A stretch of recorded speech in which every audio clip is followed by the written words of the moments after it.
And I want to welcome those of you that are here with us. Actually, you know what? I'm going to stop it and I'm going to do a different. I'm going to do it on my computer.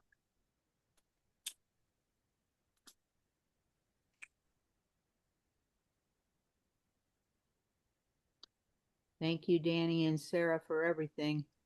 Yay. There we go. So this is Monday night, November 24th, and we're about to have, in about 10 minutes, we're going to start an official full conversation with Danny Sheehan and Sarah Nelson from the New Paradigm Institute. And we're collaborating with the Sunrise Center, where right now there's a room full of people watching The Age of Disclosure. I'd love to ask those of you that have already joined us, our early birds actually, pop into the chat box if you've watched The Age of Disclosure, and what stood out for you. What are some of the things that you heard for the first time or saw for the first time? Um, I've been in this field for 40 years, and I definitely heard some new things watching the movie. There were things like, wow, that's the first time I've heard that. Um, the towards the end when they talk about the energy bubble and the theory that that's how these craft are able to do all the things they've done, that was new for me. So I'm curious what else has stood out for people. So maybe put in the chat box where you are coming from geographically. I know that we've got Dorina from Ecuador. We've got Frode from Scandinavia. Um, and of course, I recognize a lot of our friends from all over the United States. Again, if you haven't watched it, you need to go to Amazon Prime, and purchase it. You can rent it for $20 or purchase it for 25. And we're inviting and encouraging everybody to purchase it so that you can show it because we really want to show this film to as many people as possible. If you've got that skeptical family member, oh, it's all a lot of hooey, definitely have them watch this movie because there's 34 long-term, all of the interviews are exclusively with long-term military and government officials sharing very candidly what they've seen, what they know, what's been hidden. It's an extraordinarily credible, very, very, very credible film and very well made, by the way. As someone who's made movies in my life, I was really impressed with the artistry of the film and how they did it. They did a good job.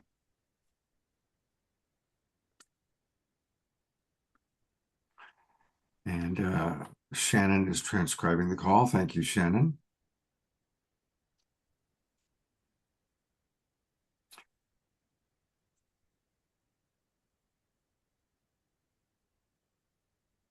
Dorina, we're beginning to get some comments. Dorina writes, surprised that the non-human biologics or alien bodies were mentioned many times, but not shown even once. Well, here's the thing to remember.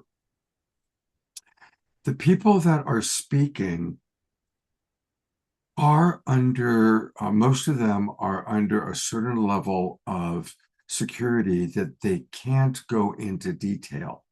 So they're, in some cases, I mean, certainly in the case of Lou Elizondo, risking his life because he's had to actually leave his position and leave, to be as forthcoming as he is. But most of the other people are under a certain amount of um, security.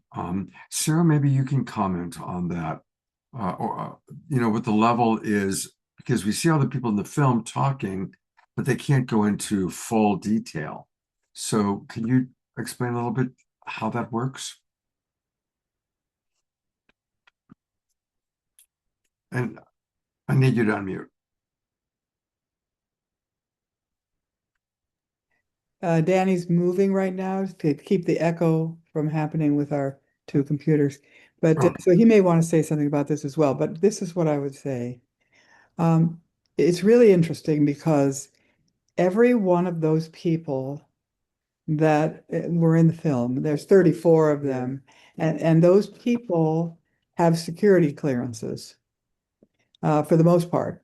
And those security clearances mean that they can access certain information in their work, in the computers, etc. And they will lose their security clearance if they say anything that they're not supposed to. So everything that we heard in this film, which is really amazing, and Danny has made a list of all the important points that were made in this film, which are important to our investigation. All of these things that were said, they were allowed to say by an office in the Pentagon that has to review things. But they're not allowed to say many other things that they know that they're not yet able to say. There is what is called a controlled disclosure process going on inside the Pentagon and the intelligence community. We know that. We know they call it a controlled disclosure. They say they're afraid of and don't want to have catastrophic disclosure where the people panic because it all comes too fast. But we know that one of the main motivators for them is to not have any of the power structure begin to come unstrung. It's clear that they want to. The other thing that's important to understand is that they are national security folks. And my position on this is we have to have compassion for all humans now. We're talking about a leap in consciousness for all humans on planet Earth. And wherever our consciousness is right now, any of us, that's where it is. That's as far as we've gotten. And for a lot of folks in the Pentagon and in the intelligence agencies and national security, they have spent their entire lives figuring out how to protect us. And they feel often quite patriotic about that. They feel like they're heroes, that they're doing, they're taking care of the country. They're taking care of us. They're protecting us from something they think the Chinese or the Russians are going to do that are going to be not in our interest. So we have to understand that. In other words, the New Paradigm Institute is not interested in demonizing the people who have kept this secret and who are not coming forth with the information as quickly as you and I would like. We have to kind of hold the whole thing, the human family, and realize we're on a journey together, all of us. All of our consciousness is going to change.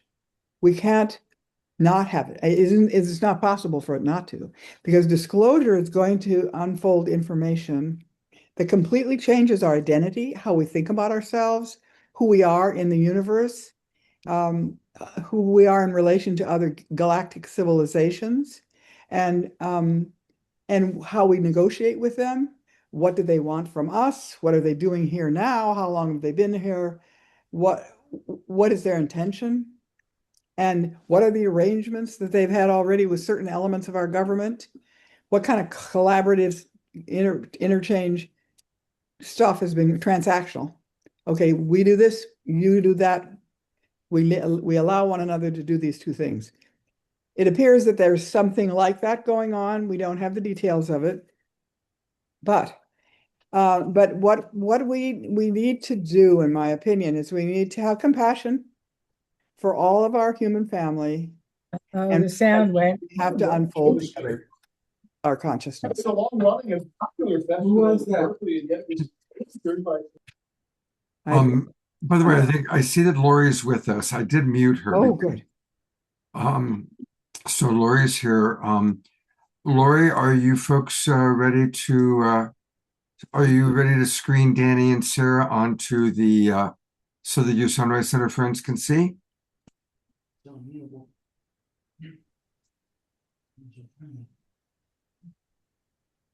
So I've spotlighted Danny and Sara. And Lori, if you can hear me, unmute. Yeah. We're having trouble with it. It disappeared and we had. With the X through the speaker turns off the sound. It doesn't matter. Leave it alone, please. I request it now. I don't know what's happening. So they may be. Yes, exactly. Yeah. And we'll see. If you go back to the original Greenland definition and click on it. I know what I'm doing.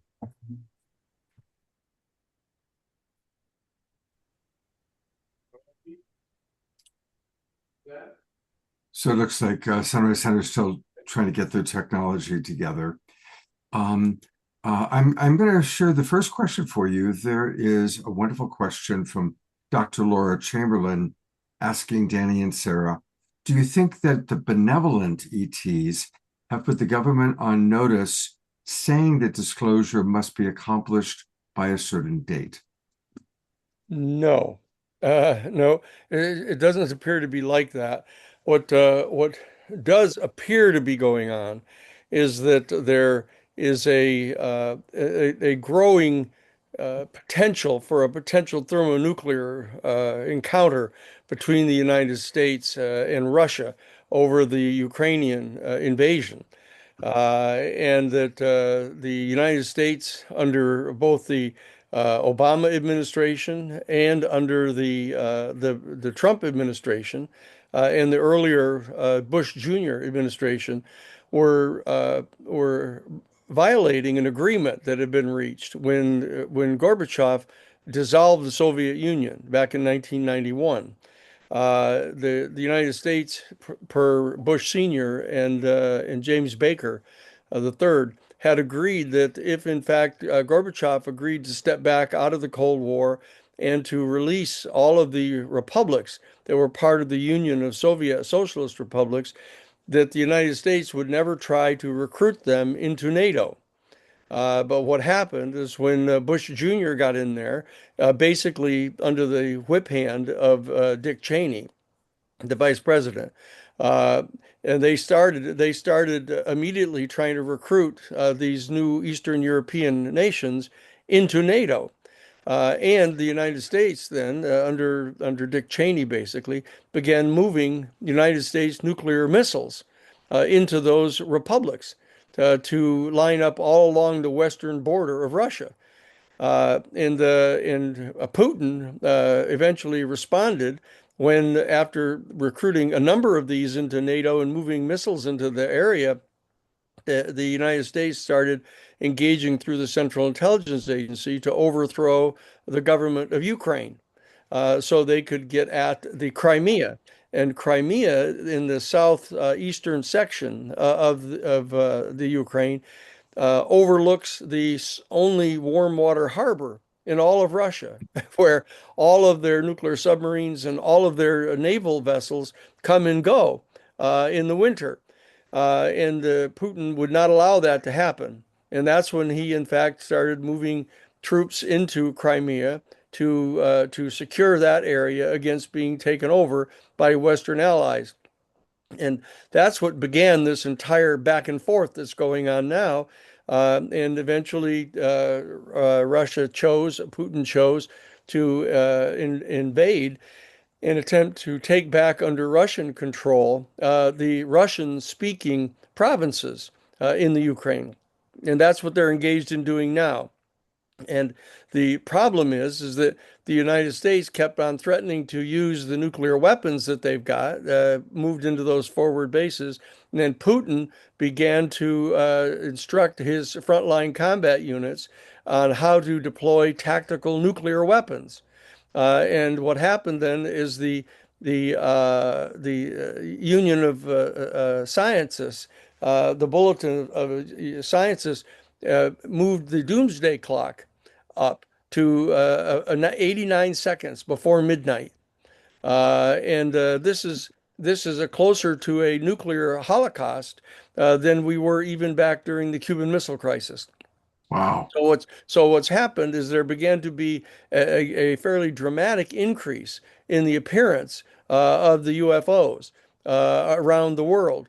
And they even were engaged in shutting off nuclear missiles that the United States had, for example, up in Montana and other places, and demonstrating to both the United States and Russia that the ET people could, in fact, shut down all of their nuclear weapons if they chose to do so. And that would result in what the the people in the national security state perceived to be catastrophic disclosure, that the shutting off of all the nuclear weapon systems on the entire planet by the ET people would necessarily reveal their existence here. And because the national security state people had spent 80 years lying to everybody in the world and insisting that there was no such thing as UFOs, that there was no evidence of any kind, that there was an extraterrestrial civilization around us, that they hadn't taken any steps whatsoever to start preparing to assimilate this information. They hadn't undertaken any kind of alternative theories of how to deal with their economics, how to deal with the geopolitical treaty structures, with regard to the cultural and religious institutions on the planet, because of the level of effectiveness of the national security state in falsely leading people to believe that anybody who believed that UFOs were real were somehow mentally ill. It was a very specific campaign that was mounted. And one of the things that is disclosed here in this documentary film, The Age of Disclosure, is the explicit detailing now of the major counterintelligence program that was mounted by the Central Intelligence Agency primarily, directed against the citizens of the United States, and to try to lead the people into believing that if they raised any question about the reality of the UFO phenomenon, that their whole family would recoil against them. They would be fired from their jobs. They would lose their credibility in whatever profession they were in. And this was a conscious, covert campaign that was waged by the Central Intelligence Agency against the citizenry of the United States, which is completely illegal and unconstitutional. So what we see happening here beneath the entire issue of the UFO disclosure is a revelation of the excesses to which the national security state has been willing to go, thereby potentially relinquishing any type of privilege that has been extended to them to classify information pertaining to the UFO issue. And so that's one of the things that's going on right now. It isn't a matter of the UFO people, telling them not to reveal their presence or anything. It's a question of the national security state people now being afraid that the UFO people are gathering together now and starting to decide whether or not they're willing to come forward to shut off all the nuclear weapons in both the United States arsenal and Russia, thereby revealing their existence. That's really the more sophisticated dynamic that's actually going on. Well, thank you, Danny. Lori, I'm going to put you on Spotlight. Is everything working for the technology now? Is Sunrise Center able to see Danny? Yes, right. I do want to say I'm here with Robert, who's also playing a significant role in Citizens for Disclosure. And I'm very fascinated, Danny, to hear about this latest information about Ukraine and Russia and what has happened in the nuclear, the appearance of craft over there. Yes, it's extraordinarily important. I mean, people don't seem to quite realize the connection between the Bulletin of Atomic Scientists having, upped the schedule for potential thermonuclear war here, and this kind of increase in the number of sightings of UFOs that are going on right now. It's a story that has not been really talked about a lot. It's so that the national media that have been backed off for so many decades from even reporting seriously about the UFO issue, that they now are being willing to try to deal with this issue simply around some of the basics. Oh, you mean there really is a UFO? That it's a real phenomenon, et cetera. So that these more subtle dimensions of the story have not been broached yet. I want to welcome, we've got about 35 members of Global Peace Tribe in the online Zoom room.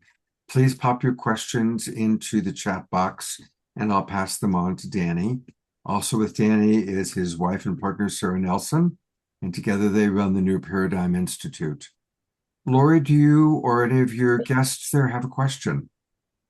Yes, Any of you here would like to ask a question? Raise your hand, please. I do have a comment Right. that what I'm experiencing with the documentary Age of Disclosure. This is a really a wonderful opportunity for people to come together in small groups and watch parties to watch this. That's an event, but what we can do is the people that come together for these watch parties could start to come together once a month and educating themselves, talking to each other more, but also reaching out with community education and sharing this video and other resources that the new Paradigm Institute and Citizens for Disclosure has in their resource files. Yes, I would like to ask a question. I saw at the very end that in 2025, the attempts to by Senator Mark Rubio and I think Schumer and one or two others to move ahead the Disclosure Act, I guess it's what it's called, to Congress received continued pushback. So Yeah. we are developing a group of people who can call their senators and Congress people. What is the timing and the date that we need to know about to be able to effectively lobby Okay. for this? That's a great question. The earlier effort was that the Senate Majority Leader at the time, Chuck Schumer, and Mike Rounds and the other Republican then minority had formulated a tactic of trying to get the UFO Disclosure Act inserted into the National Defense Authorization Bill. Trying to wedge it in as part of a military plan. The National Defense Authorization Act is a bill that's passed anew every single year, and it's like 3,000 pages long. And it covers everything from funding how many new F-35s they're going to authorize building, how many new aircraft carriers, or how many different units of the U.S. military they're going to fund this year, et cetera. And that what they had come up with this tactic of inserting it into the National Defense Authorization Act to treat it as a military problem. You see, kind of a military national security state defense issue, like as though there's a threat to the world. What's happening now, in light of the fact that they have refused to even do that much, what's happened now is Congressman Eric Burleson, who is a member of the House Oversight Committee, has agreed that he's going to be introducing what they call a stand-alone bill. A bill completely designed to focus just on the issue of publicly releasing the information about UFOs and the ETs. And that's in the process of being drafted now. So there's going to be a major new round of lobbying that is going to be able to be going on. And our new Paradigm Institute is, in fact, going to be now confronting every single person who's running for office in 2036 or 2026 right now. Every member of the House of Representatives who they have to be reelected every 2 years, and 1/3 of the Senate is up for reelection every 2 years. And what we're going to be doing is insisting that they sign a pledge. Every single candidate sign a pledge that they're going to support the full disclosure of all the UFO information. Okay, and those who do not agree to sign such a pledge, we're going to be making public the names of all of them. And so that people can then exercise their own judgment as to whether they want to vote for them or potentially another candidate who will, in fact, agree to sign the pledge. So there is now an upcoming new piece of legislation around which the major lobbying can be undertaken so that people can directly focus on a particular bill, getting their members of the Senate and the House to do a specific thing and a specific alternative if they don't. And that's the way that we have to organize now, even though they've declined the option of inserting it into the National Defense Authorization Act. We're now going to do one that is much more peace oriented dramatically emphasizing the positive features of disclosure, not the threats and the dangers involved in allegedly the UFOs, undertaking surveillance, for example, against our nuclear facilities. This is going to be one designed to focus on, for example, the fact that the alternative energy source that the UFOs employ and the methods of propulsion that they have. And of course, the ever important increase in human consciousness, being aware of the fact that we are not, in fact, the preeminent intelligence in the entire universe, but that in fact we fit into a much broader family of beings, of sentient, intelligent beings throughout the galaxy and throughout the universe. This is going to be the major emphasis of the new focus and the new mobilization on the part of our community.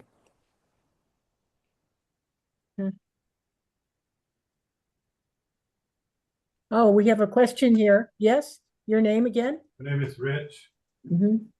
Toward the end of the film, one of the guys said something along the lines of what needs to happen utmost is collaboration amongst the nations and the peoples of Earth around all this.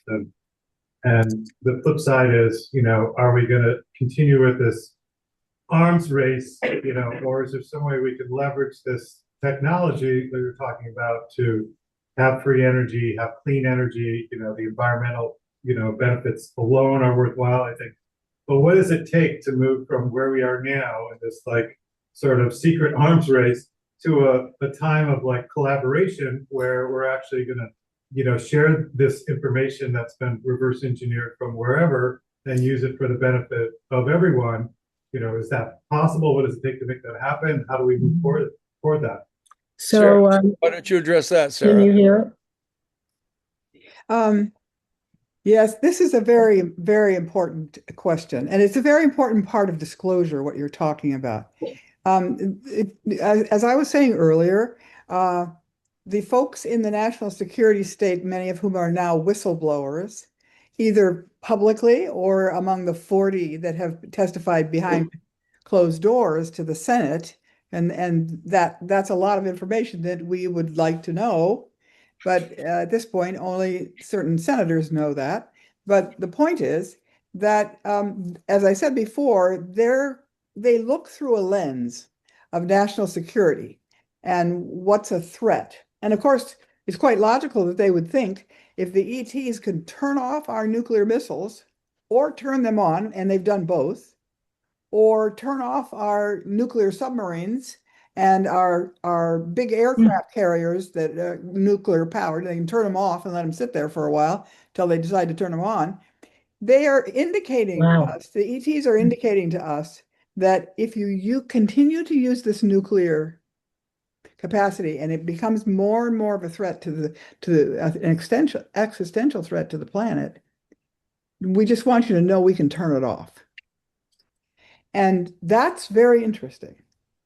And they've also, many times in the last 80 years, to people who have been in abductions or in some other way in direct contact with them, they've indicated we are polluting our planet and that's not a good idea and we should not be doing that. And they show pictures when they're talking about pollution. They're also including, of course, the climate change issues. And they show pictures to people on what looks like a television screen, but it's a little different, they say, of our land being so dry and cracked that nothing could grow, the trees with no leaves. And they're warning people, you have to take care of the planet. You have to not be hurting the biosphere, the living planet. And so what can come, the beautiful things that can come from disclosure are a number of things. The most important thing is consciousness, because they are able to do everything they do in an entirely different state of consciousness than we are. They could be billions of years older than we are. Their civilization could be, their physics is clearly way beyond ours. They can go through walls. They can get from one planet to another one in a very short period of time rather than hundreds of years. They can use so much energy that is beyond our comprehensions, how much energy it takes to do something, and it doesn't seem to be a problem for them at all. They can speak telepathically. They don't speak in words the way that we do. They can read minds. I mean, they're beyond us in terms of their consciousness and their physics and their understanding of reality. And we are opening that door now. We're beginning to open that door. And there are a number of people, humans, that are actually working on learning how to open those doors inside of our mind. Because we have these capacities as well, but they're not developed in our societies and in our religions and in our teachings. I mean, some of them, there's some things being developed in meditation, but the full array of what our capabilities are is not being. All right. So that's one of the great things. It's a leap in consciousness, and we don't see anything else on the horizon that has the capacity to help us all collectively make this kind of a leap. Secondly, because they have been so clear about the dangers of our messing around with nuclear stuff, and they seem to be saying, we're not going to let you take it beyond your, I guess, your atmosphere, certainly your solar system. We're not going to let you do it. So if you want to play with fire like that and possibly blow yourself up and everything, all the living things here, we'll have to contain you so that you can't, do it to some other civilization or other planet. And so there's that's going on. Thirdly, the issue of the pollution and what have you, they have bases here, it appears, under the water. And Richard Dolan, who is the historian of the UFO movement, has just released 2 or 3 volumes, I think, on the underground or on the activity, UFO activity in the ocean. And he's researched 600 or more very credible situations, interviewed all the people, looked at all the documents, looked at photographs, etc. And it's powerful information, and it's all over the world. And what he's saying is, look, I mean, there's more of our planet that's water than land. And if you're going to hide and live here and come and go and not be seen, the best place to do it would be the water, because it's so vast areas that are not seen by anybody most of the time. So they seem to have their own stake in whether our planet remains one of the Garden of Eden planets in our galaxy and in the universe. Not saying that there aren't others, because surely there must be, but they're not the norm. And so this planet produces life in many, many millions of different ways every second. I mean, we are a Garden of Eden planet. And they seem to be interested in our DNA, in our animals, in our plants, in our human DNA, etc. And there are plenty of indications that they take it to other planets, or they use it for something.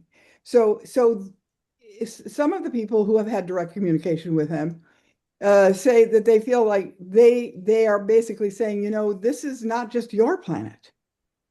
This is a planet that's important to a lot of other beings, and you are threatening the existence of life on this planet. And we would like you to stop doing that. So there's this dynamic going on. Now, your question is, well, how do you get our consciousness to the point where it realizes that we're stuck in a way of thinking that we've developed on this planet for millennia, and it's a survival. This is coming from a neurosurgeon now, what I'm about to say. It's a survival dynamic. And so we have really worked for eons to survive here in a very physical environment. It's more of a physical environment than it is, say, an energetic spiritual environment, and which it appears the vast universe is that. And our planet is particularly physical in its evolution.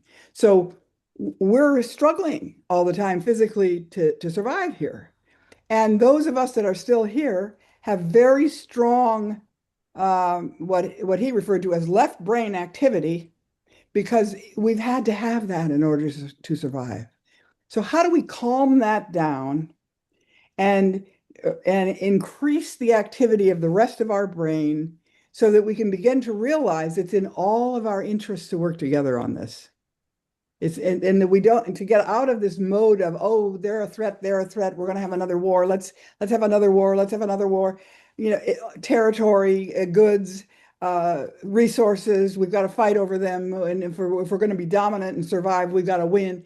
This is a kind of stuck consciousness, and it's in our interest, disclosure, because disclosure is going to help us understand there are entirely other ways of being and thinking and doing things than the ones that we have evolved, and that we can begin to entertain an entirely new way of understanding reality, of developing our institutions, of shifting our economics so it's not based in scarcity, where there must be a certain element of people who are completely poor in order for the whole thing to work.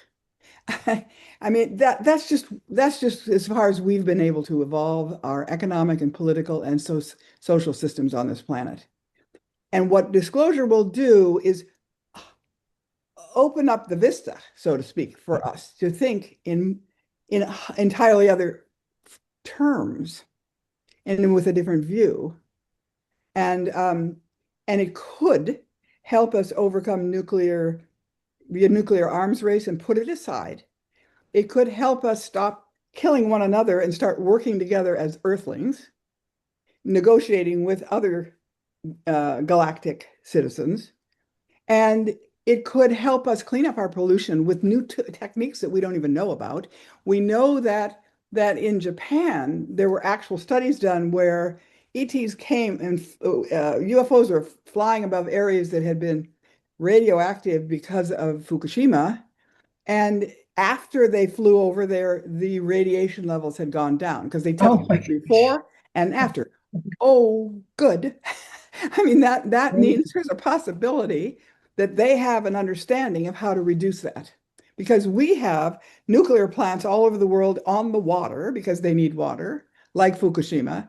And if we have any kind of big major catastrophes on our planet, which we might cause through climate change or other things, that's all going into the water. And so if we could learn from them how to deal with our pollution, we've got now, it's bigger than the state of Texas that is plastics floating around in the middle of the Pacific. I mean, it's nuts. It's just growing every day. And so we need a shift in our consciousness, a shift in our economy, in our governmental systems, in our understanding of who we are, in our brotherly, sisterly relationship among human beings on this planet. All of this could come from disclosure. New transportation systems, we could begin to be space travelers, as long as we're not going to go out there with lethal weapons. And so it could be a glorious new age. The movie calls it the age of disclosure. I think of it as the age of light and sound and love, and not, the dialectic of hate and fight and dominate and misuse of power and what all those are just stuck places. And all together we have the chance of moving in to a new way of looking at everything. So it's going to take a while. It's not going to happen overnight. And we do have opponents because we have people who are afraid that if all of it comes out, it'll also come out that they did a lot of bad things to keep it secret. And they don't want that to come out. But that's okay. The truth ultimately heals. It heals, and it takes us to higher levels of consciousness. So I think bring it on, as far as I'm concerned. We're gonna do everything we can to win disclosure, as much responsible full disclosure as possible, And what's happening now is that we're working on having 100 watch parties between now and the end of the year, but it looks like it's going to be more like 200. So if you're going to have one, please let us know, because we're developing this whole movement of people who are doing watch parties and going on to do activity in 2026 with all the candidates that are running. So I have a question. Yes. Okay. I've seen the movie twice now. So, what concrete actions, if I'm hosting, which we are planning to do, hosting the Citizens for Democracy, disclosure group here in Marin, and also sometimes joined by MUFON Yes. as well. But what concrete actions and when do we need to lobby Congress, and which particular congressional representatives were best? Are we going to get advice on that so Yes. we can Yeah. be Absolutely. really effective? Yeah, this is exactly what one of the major reasons why the New Paradigm Institute exists, to facilitate people learning how to exercise our authority as citizens. Because the reality is, most American citizens don't pay much attention to Right. actually participating in governing. Every 4 years they'll vote. But even though all the elected representatives in the House of Representatives are elected every 2 years, way less than half of the people in the country even bother voting for their own congressional representatives, except every 4 years. Okay. And so that what we're doing is we're assisting people in learning how to focus on not only particular pieces of legislation, such as the new Eric Burleson bill, which is going to be the UFO ET, anomalous phenomenon disclosure act, focusing on UFOs and ETs and dealing with this. So there's a bill to organize around, and there's a timing for it, because this bill is going to be introduced in the beginning of the second session of the 119th Congress. Which most people don't even understand. Every single Congress has 2 sessions, because the House of Representatives members are elected for a 2-year period. And there's one legislative period goes on from January through the December, and then the second legislative session starts in the following January. And so there's the second of the 2 sessions, the legislating sessions, is going to start in January, and the new bill by Eric Burleson is going to be introduced at the beginning of the second session, so that it will have its own number assigned to it. And it'll be assigned by the Rules Committee to particular committees. We believe that the committees are going to be the House Intelligence Committee, the House Armed Services Committee, the Homeland Security Committee, the Committee on Foreign Affairs, because we want to have a diplomatic dimension of dealing with the extraterrestrials, not just a military or an intelligence motive, and the House Oversight Committee, which is responsible for making sure that all of the rules in the Constitution and other rules of law that have been passed are followed. Okay, so we know that there are very specific committees to which this bill is going to be referred. We know who the chairpersons are of those committees. We know what districts they come from. We know what the makeup of those districts are, respectively, and we can share all of this information with those who are organizing. And the creation of these watch gatherings to have people watch the Age of Disclosure is a very simple 2-hour seminar on here's what the truth is.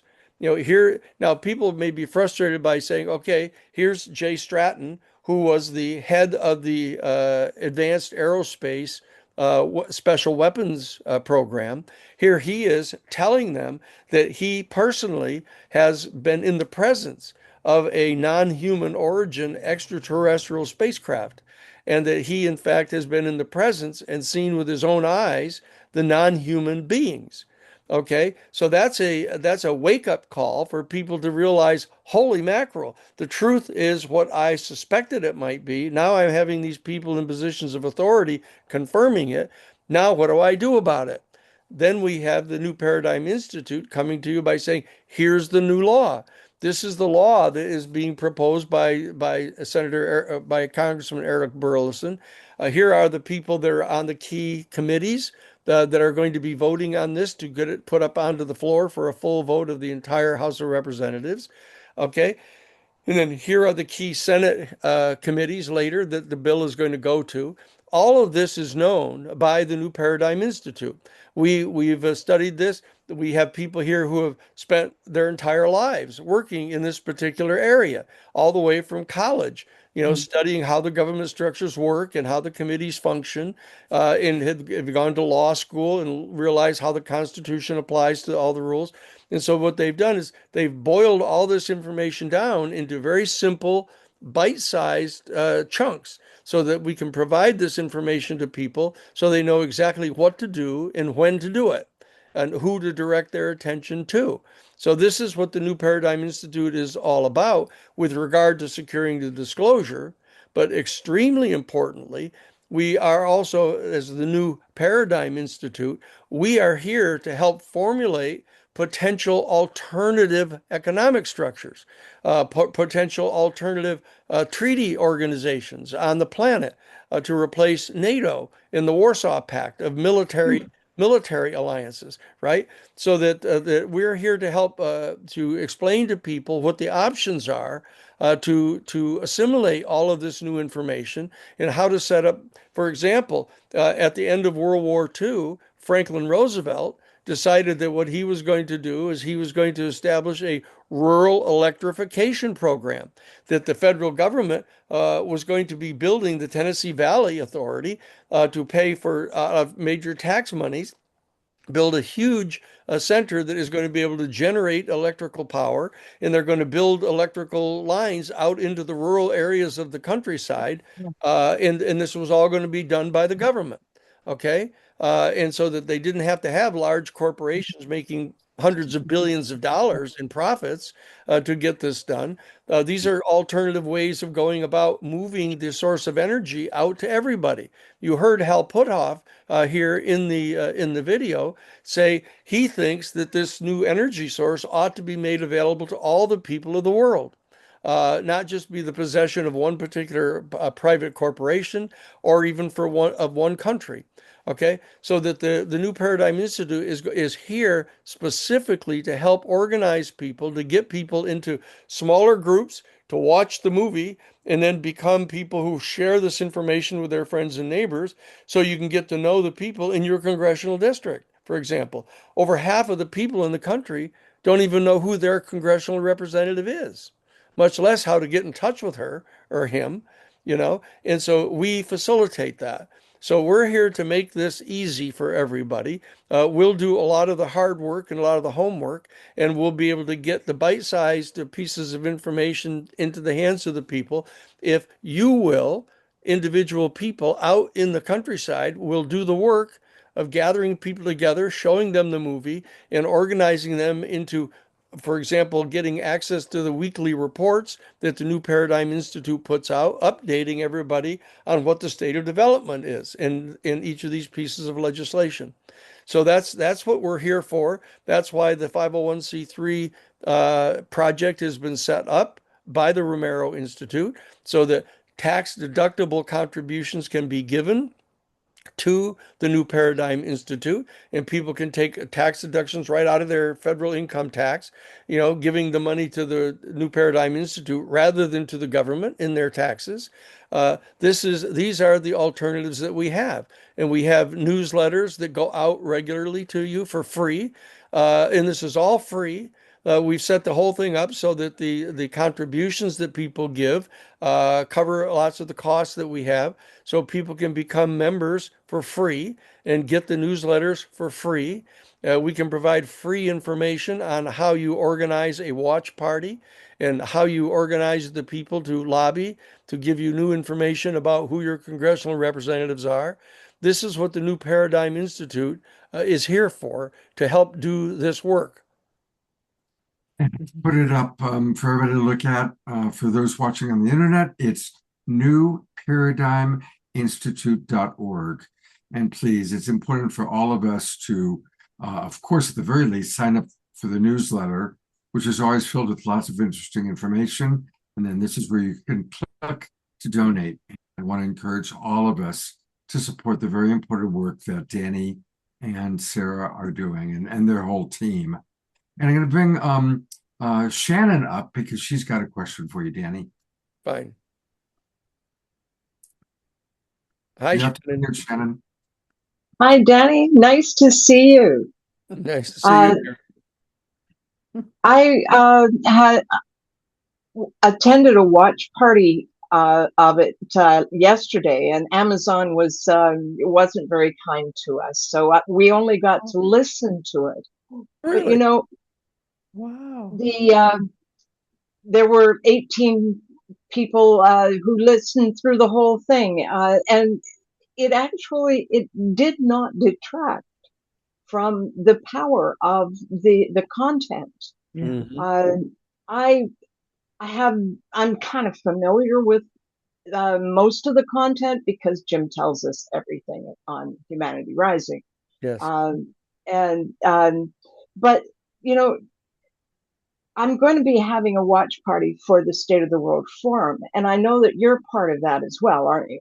Sure. No, we've been that Sara was the executive director of the State of the World Forum Right. back in 1999. I was in charge of the strategic initiative to identify the new paradigm in the State of the World Forum. And we originally were talking about doing the State of the World Forum 2.0 through the Romero Institute and the New Paradigm Institute, but we realized that it was such a huge project that basically it had to kind of have its own staff and really be doing this. And so Jim Garrison has done this in coordination with the Ubiquity University, and this is coming up now in December. I think it's December 21st. I think is No, it's the when is it? 14th through 17th. 14th through Yeah. 17th, and it's going to be done on Zoom now, so that Yeah. people can zoom in from all around the world. And so that one of the major issues that's going to be addressed by is the UFO disclosure project, and what the impact is going to be on our human culture, on our planet, of the revelation of this extraordinary reality, this entire new dimension of reality that up until this point in time has been exclusively addressed, a lot of it just through spirituality. That what people have perceived in this special category of spirituality really turns out to have to do with latent capabilities that our human species has, which we have in common with extraterrestrial people, and a lot of the other information that we have categorized as spiritual actually is information that is familiar to the extraterrestrial beings, and that they can help share a lot of this with us and help accelerate the spiritual evolution of our human family. And this is a subject matter of our New Paradigm Institute, as well as Ubiquity University has talked about this for some time. We've had courses that we taught through the New Paradigm Institute with Ubiquity University, and it's going to be one of the four major issues that's going to be addressed by the State of the World Forum, this very issue that our institute is sort of majoring in. I'm really looking forward to it. That's on Monday, so December 15th. Yes. And I'm really looking forward to that. But, being involved with a watch party is quite an experience. I haven't done it before. Moderating the after chat is something completely different. But this makes me very aware of the community in which I live. I mean, I'm always online, and so I haven't the community support that many people usually do when they live in a community. So I'm concerned with the number of people who I've not seen. And so I was wondering, is that just because I'm always on the screen and I don't actually? So do you have any idea of the numbers? Is where I'm getting to on this. Danny? Sarah is very familiar with this. Sarah, why don't you share with Shannon and the others some of the numbers of the type of people that are working with us, and how many of these watch parties we've had so far, and how many people we have as our members and things like that. Yeah, and I think I would preface this by saying, I think about this as the growing of a movement, a major movement, it ultimately become very large, both national and global. And I think of it as it's like the beginning of the feminist movement in the 70s and mid 60s, the beginning of the next wave of the civil rights movement at that time, the beginning of the anti-war movement. In the beginning, the people are coming forward that have their own reasons for being concerned, and then they share with others, and they share with others, and they gather and they gather, and they begin to have teams and communities, and finally state coordinators emerge, and then you have national conferences, and then you have teach-ins going on all the time because everyone's teaching everyone else how to do what's working, and it just eventually becomes a huge movement. That is what I believe is going to happen with the movement for disclosure. And that's what our goal is to do everything we can to help that evolve. So the ethos, the approach that we have is to have open arms for everyone, to respect everyone, to allow everyone to speak, to have everyone has dignity. So it's totally bipartisan. We have some people that are supporters of Trump. We have some people independents. We have some people, maybe Biden supporters or whatever. It doesn't matter. What matters is we come together in order to get disclosure, because it's the key to our future. And so what's happening is we now have state coordinators functioning in 35 states. We want to have state coordinators in all 50 states by the end of the year. And some of our team members are working like mad to get that to happen. They're talking to people all the time, seeing who would like to provide that kind of leadership. And then our goal is to have a team in all of the 435 congressional districts in the country, so that no one can ever run for office without having a team of people from their voting district come in and speak with them about what they're going to do about disclosure.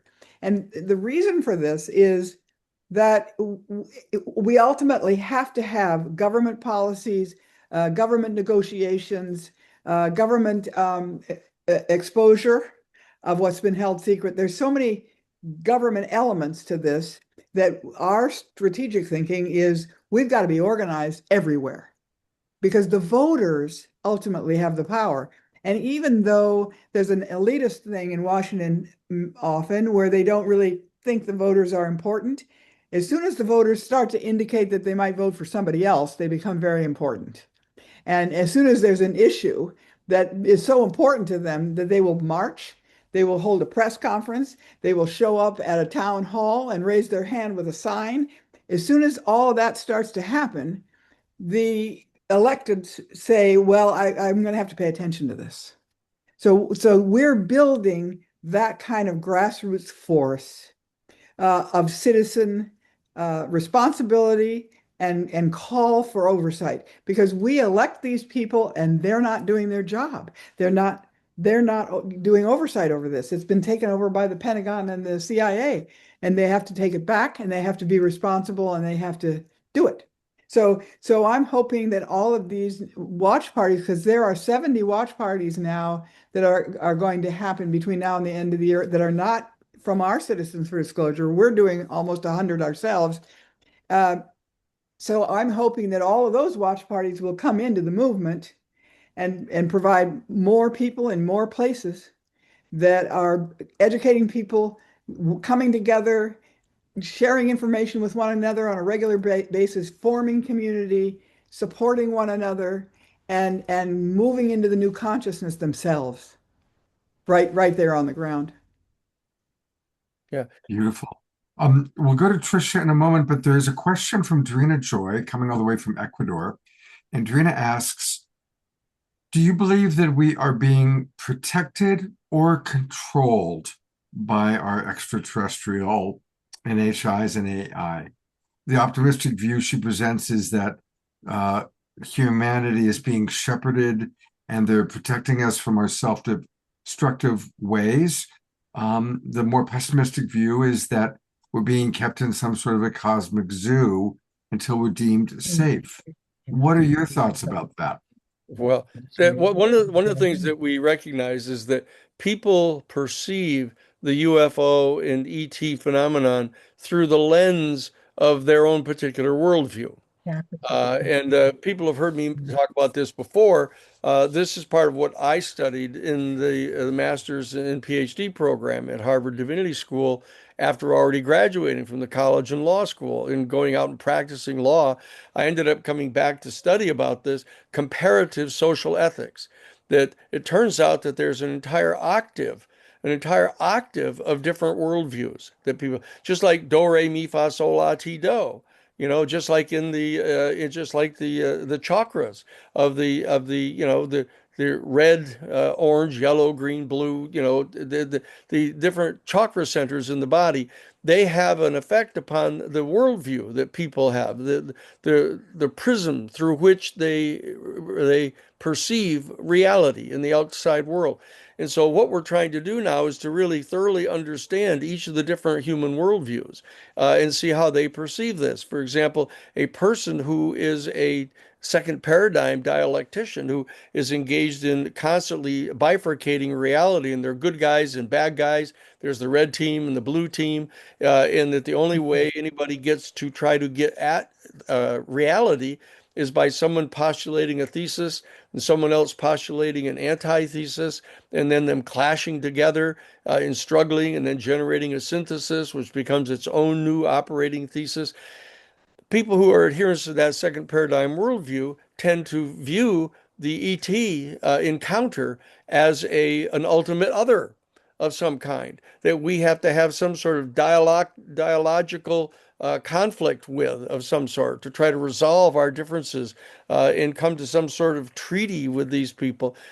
Other people, for example, who are in the seventh paradigm worldview, which is a theistic worldview, tend to view the activities on the part of these beings as something analogous to angelic beings who kind of appear out of some other dimension and share information with us and to attempt to enlighten our people, to try to enlighten prophets among our human people who have the capabilities that human beings have released and move from a latent state into a kind of a manifest state of being able to teleport, to engage in bilocation, to engage in healing people by laying on their hands, the people who can communicate telepathically, etc. And so people in the seventh paradigm tend to view them as angelic beings and have a kind of a benign motive of shepherding us, literally, the term that you use is the good shepherd, that these are shepherding the rest of our human species into our mutual benefit. And there are others, for example, that are fourth paradigm worldview people that they view everything through a scientific, rationalist, materialist worldview. And so when they encounter the UFO phenomenon, they want to know is how they work. How do those spaceships work? Can we develop these spaceships into some kind of new vehicle for transport? How do we commercialize this? How does this fit into our scientific paradigm? What kind of changes do we have to make in our theory of physics? And so this question that you ask is a very important one because at this present time, what we have is different perceptions of what the ET people are, what their intentions really are. Uh, our New Paradigm Institute is we have generated a movement in Washington, D.C., we and our other allies, that is probably one of the only truly bipartisan or nonpartisan issues that are being discussed in Washington, D.C. Everything else has been sort of developed into a us and them kind of conflict that's going on. But we have people, we have Margie Taylor Greene and AOC sitting right in the same room having a positive discussion about what to do about all of this. Okay, so that this idea of, how do we decide what the motive is of the ET people? What we do know is that in the Age of Disclosure movie, there are two different specific instances where people talk about direct face-to-face encounters with living extraterrestrial beings. The 1964 Holloman Air Force Base event of the three UFOs coming, hovering over the tarmac, and one of them in the center descending onto the tarmac, and a non-human extraterrestrial being exiting the spacecraft and being met by two major uniformed police or uniformed military officials and two plainclothes U.S. government officials. I had a long conversation directly with Colonel Edgar Mitchell, the famous astronaut that worked in this program and the founder of the IONS program, the Institute for Noetic Sciences, and he explained to me this entire event that took place back in 1964 with the actual direct face-to-face discussion going on with a member of an extraterrestrial civilization with our government beings. So we know that there is knowledge buried deep inside our national security state infrastructure of direct communications with one or more of these species. So there's tons of information that is possessed by our government that is being withheld from us. And we believe that if we can start to get some more of this information, we'll be able to try to determine whether one or another of these different alternative worldviews is more correct. We just don't know yet. But each of us, I think that most of us who are together here, tend to be kind of idealistic people. We tend to be like sixth or seventh paradigm people. The sixth paradigm people are the progressive people who believe in philosophy and metaphysics and the kind of union of subtle realms of quantum physics and spiritual experiences.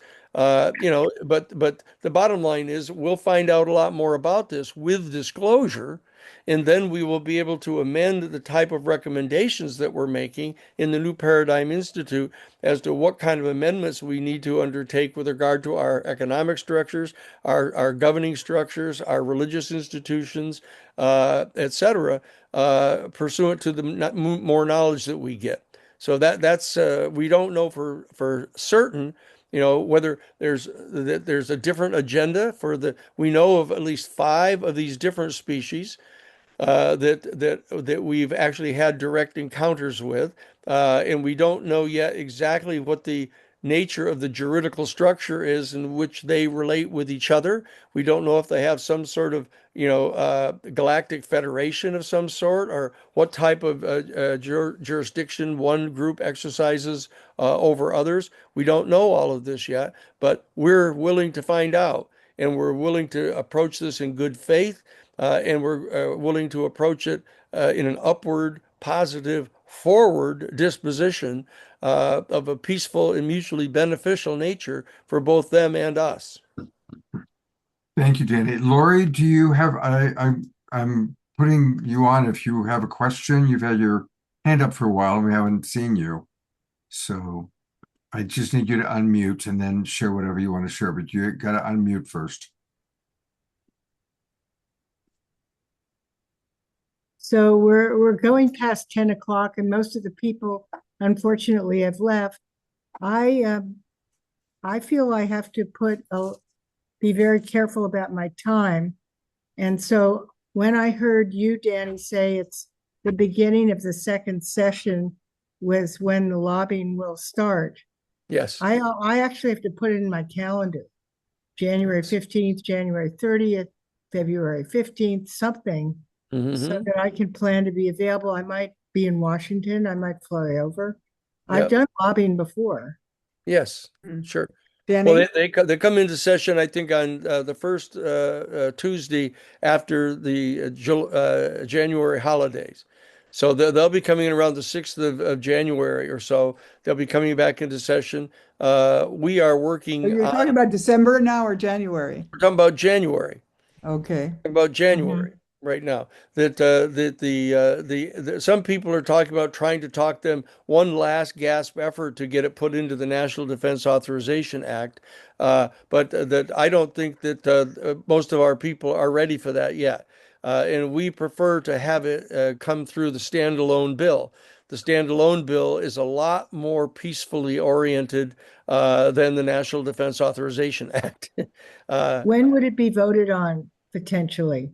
Well, July, August? Well, it would be introduced in January, and it would depend upon how rapidly the committee hearings, the individual committees will have to hold hearings on it to discuss it. If we get lots of citizen pressure on them really early, right in January, that will accelerate the time when they will have the hearing. Wow. And so that if we can get maximum pressure starting to build on them, once the bill is introduced in its final form, then we will make it available to everybody on our network. So everybody will see what the particulars are. And we'll have a simple explanation sheet. We'll say, look, even though it's a 57-page bill, here's a 3-page general explanation of what the bill does. And it'll have little footnotes that'll direct you to different parts of it so everybody can become familiar with it so they can share the information with their friends and neighbors because it's going to be around this bill that the lobbying actually takes place. So that will all start to really come to the fore starting around the 6th of January. And then we'll be trying to get them to have the rules committee initially give it a rule to assign it to the proper committees. We'll be involved in some of that, and we'll be able to share the information at that time. Say, here are the committees that it's going to be referred to. Here's who the chairpersons are of those committees. Here's the contact information for those committees. We will do all of that starting basically in the end of the first week of January. And is it a better choice to be lobbying in person or letter writing, or I've done in-person lobbying. Yes. All techniques are important. When Well, I'm sure it's different now. I mean, I did it in 2010, 2012. Well, in August, we did about 160 meetings between our grassroots folks and their leaders in Washington, D.C. Some of them were on Zoom meetings. Some of them were in person when the electeds were home for their August break. Some of them were letters. We also did a call campaign where our grassroots folks were making telephone calls to their leaders. We identified certain committees that had certain people on them that we thought everybody should contact, not just if they were from your area, but because they represented the country in the intelligence community or the armed services community. So all of the tactics we are trying to include all of the tactics, and so they feel the pressure coming from many different ways. And we will. Olivia, who is our national director of our public advocacy, has 20 years of experience doing this, and she's training people. She's training the state coordinators, and she will continue to train the team leaders in the congressional districts. And she's developed a whole entire area of resources in our website or in our Google material. So the people who come into Citizens for Disclosure to be part of this growing movement that's active, they have access to all of our resources that are there available for them, whether it's the graphics for the banners, the data on what a bill means, the suggestion for how you hold a press conference or whatever. I mean, we're just constantly putting tools into that area of Google for everyone to access and use. And we're unable to give you exact information right now on the bill because it's in the hands of certain congressional people who have to figure out how, if they want to change anything that's in the bill, do we want to keep the same language that it now has? I mean, there's a process. But as soon as we know concrete things, we will share them with the network and the movement. Beautiful. It's more effective. Lori, was there more that you wanted to share or ask? Well, there was something that AJ was wanting to ask, and I'd like him to Are ask. there other movies that you could recommend for future watch parties? And I also wanted to thank you for your great newsletters and your advocacy stuff. And I don't know if how many people are still listening, but I want to say that if you sign up for the newsletter, one of the really great things they'll do is send you a thing that tells you how easy it is to just click and send your elected officials a really well-balanced letter that comes from someone that's in the district. And you guys did a great job of sorting all of that out and making it so simple to express your opinion to your own elected official. Sure.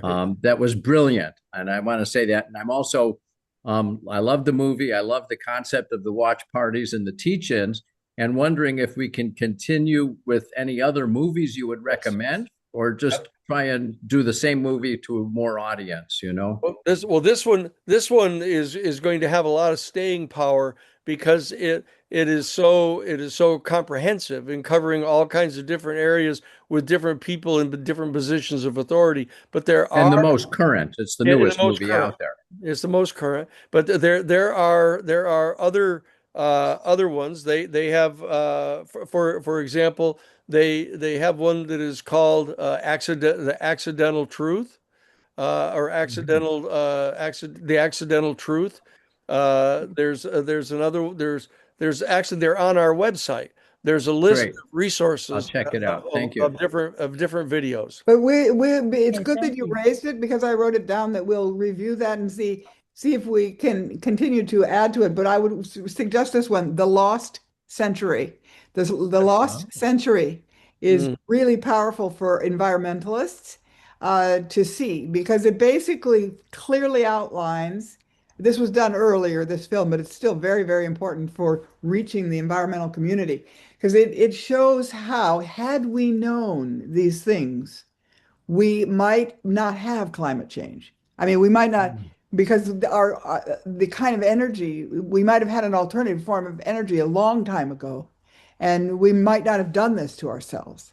And but so it's a very, very helpful film from the standpoint of all the science and all the time we've lost by Yeah. having access to this information.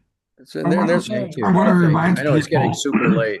We still have 32 people in the Zoom room. I know Sunrise Center is probably closing down. Yes, that's true. A reminder that you can find these resources that AJ was referencing at newparadigminstitute.org. And it is really important. Sign up for the newsletter, and become a member. Yeah, Take become a action, member. donate, and that's where you'll find a lot of the resources Here, why we're don't you talking about. take Thank you. Thank you. So that's what it's for, you guys. I mean, we put together this website with all the different resources and the different connections that you can make in it. And so it's all right here at newparadigminstitute.org. You'll be very pleasantly surprised to see how simple it is to work with that website and all the different resources that they provide for you. There was a question about Stephen Greer, and I know that you've worked with Stephen Greer, Yes. and I guess he produced The Lost Century. He did. Yes. Well, it was Michael Mazzola really did that. Michael Mazzola is the director producer of the videos for Stephen. Mhm. And are you guys, is Stephen collaborating with the Age of Disclosure? Not with the Age of Disclosure itself, but he's very active and very involved in bringing forward new whistleblowers. He, of course, as you know, I was general counsel for the Disclosure Project for 20 full years, and so we're very familiar with those resources. And he's got literally 100 different witnesses that are, some of them inside the government, some of them outside the government, law enforcement officers, teachers, people who have had direct encounters. It's an extraordinarily valuable resource. He's got a major archive, which is available on the internet, of all kinds of interviews of people. And what's really extraordinary is that a number of the people that people used to not pay attention to because they seemed like their stories were so extraordinary that people said, well, I don't really believe that's true. But now that they're getting confirmation by high-level government officials that this has been going on, for example, one of the resources that Stephen Greer had interviewed, Clifford Stone, was a U.S. Air Force guy, I believe, that said he was part of the crash recovery program of actually recovering spacecraft that had crashed, and people didn't want to believe him. But the fact of the matter is, his testimony in the testimony of dozens of other witnesses that Stephen Greer has had interviewed through Michael Mazzola, who is his media guy, are now extraordinarily credible. In their things are confirmed. The same thing is true with Bob Lazar. Bob Lazar is a fellow that George Knapp interviewed. George Knapp being a longtime UFO correspondent for CBS television in Las Vegas. He interviewed Bob Lazar and others, and people kept saying, "Oh, that's way out there. I don't believe that stuff." Now it's perfectly obvious that those people were telling the truth. And so there's a lot of the resources that Stephen Greer has put together over the years that people are now going to see as much more credible in light of the very specific testimony in this brand new documentary film that just came out on Friday. So we're very supportive of that. There's some things that Stephen Greer has said that we are concerned may not have adequately authoritative support for yet. It doesn't mean they're not true, but it means that we haven't been able to get to talk with the sources of that information. And so at the New Paradigm Institute, we have not yet explicitly listed that as one of the confirmed sources of information that we have. But I'm in personal conversations with Stephen, and Stephen has agreed that he's going to introduce me to a number of these sources so that there may be some of the things that Stephen has said that we're perfectly prepared to endorse if we can get to talk with the sources. Beautiful, thank you. Looks like AJ has his hand up, so go ahead and unmute, and I'm bringing you back up, AJ. Okay. There you go. Hi, Danny. Hey, Hi, AJ, Sarah. how you doing? Two questions. One is, do we have any astronauts that have been in space that have not come forward and we're waiting for an appropriate time for them to disclose what they've seen in space? NASA has a program now, as you probably know, that they have established a task force now to start deciding what it is that NASA is going to come forward and talk about. And so my sense is they're going to have the first dibs on the astronauts to actually get past the fact that the NASA has for so many years been poo-pooing the UFO stuff. I think they're probably going to have the astronauts who had been sharing the information about the UFO sightings with NASA be able to come forward under the auspices of NASA. So we'll find out and make that available through our website. The other thing is, Sarah and you both want to bring in everybody, nonpartisan style, from the Citizens for Disclosure. Is there anybody talking to the conservative podcasters and Turning Point USA? Oh, I've been on a number of conservative podcasts. Yes, I've been interviewed by Fox News. Right. So we're very much open to meeting with the people from the conservative community, from the liberal community. We're meeting with people from the Libertarian Party. But I'm thinking that about Turning Point at this point, that it's grown by leaps and bounds, the way the college students are forming. Well, we'll obviously consider that. We're open to having conversations with everybody. Mhm. Yes. Okay, now Thanks, look, Danny. we don't want to wear out our welcome here with everybody.